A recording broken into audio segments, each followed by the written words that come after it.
The sun burned low over the dusty streets of Willow Creek, painting the town in a harsh gold that seemed to mock the pain in her eyes. Sarah clutched her baby tight against her chest, the child's soft whimpers drowned out by the noise of men shouting, laughing, and bidding. Her husband had died 2 winters ago, and with his passing came the debt, the landowner's greed, and finally the sale that stripped her of dignity. She was not being sold as a wife or worker, no. The auctioneer's voice rang cruelly clear. She was being sold with the baby in her arms. The townsfolk watched in silence, some in pity, others in indifference. Her heart pounded like a war drum, the child stirring at every word shouted by strangers who saw her as property, not a woman. Her eyes darted across the crowd, all hats, dust, and cold eyes, until they stopped on one man who wasn't bidding. He stood tall, hat low over his eyes, his jaw clenched tight. A cowboy, his clothes dusty from the trail,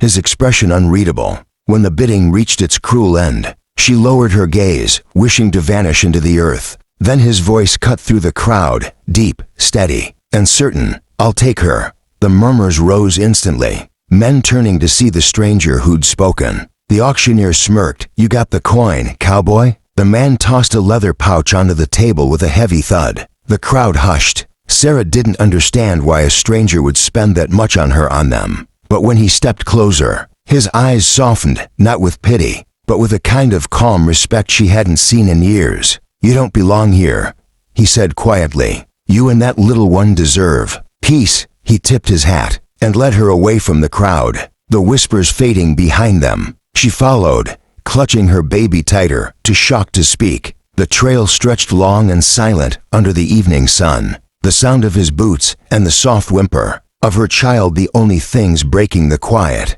Finally, she asked, "Why would you do that? You don't even know me." He didn't answer right away. When he did, his voice was steady. "No one deserves to be sold. Not you, not the child. You'll come with me. I've got a ranch that could use a hand, and a home that's been too quiet for too long." The baby stirred, and his hand, rough from years of rope and reins, gently touched the child's small fingers. "You got a name, ma'am?" he asked. "Sarah," she whispered. "Sarah Grace." He nodded slowly. "I'm Cole Walker," he said. "And from this day on, Sarah Grace, you'll never be sold again." That night, they reached his ranch, a quiet stretch of land under the starlit sky. The wooden house stood strong, though lonely, like the man himself. As he helped her down from the wagon, she felt something stir inside her. Not love, not yet, but safety, a feeling she thought she'd forgotten. Cole fed the horses, then returned with a soft blanket,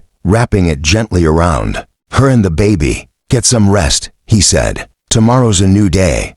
And for the first time in years, Sarah believed him. The morning light crept over the plains, brushing gold over the ranch fences and the tall grass beyond. Sarah woke to the sound of a rooster crowing and the smell of fresh bread baking in the kitchen. She'd almost forgotten what peace felt like, the kind that wasn't borrowed or forced. Cole was already outside, splitting wood, his movements steady and sure. She watched from the window as her baby cooed softly in her arms. When he came back inside, his hat shadowed his face, but his eyes lit up when he saw the child smiling. "She's got her mother's strength," he said, wiping his brow. Sarah smiled faintly. "She doesn't know what this world can take from her yet." Cole leaned on the table, his gaze firm but kind. "Maybe that's the point," he said. "Maybe it's up to us to give her something worth holding on to." Days turned into weeks, and the ranch began to feel less like a stranger's land and more like home. Sarah helped with the chores, learning to mend fences, feed livestock, and even ride again. Cole never treated her like a burden or a servant, but like someone who belonged. They spoke little, but the silence between them wasn't empty. It was peaceful. One afternoon, as a storm rolled over the distant hills, Sarah stood on the porch, the baby in her arms, watching the clouds gather. Cole joined her, his presence steady as ever. "You ever think about leaving?" he asked softly. She turned to him, surprised. "Where would I go?" "Anywhere," he said. "You're free now. I didn't buy you to keep you. I just couldn't stand seeing a good woman punished by a bad world." Her eyes welled with tears. "And what if I don't want to go?" Cole's hand tightened around his hat brim.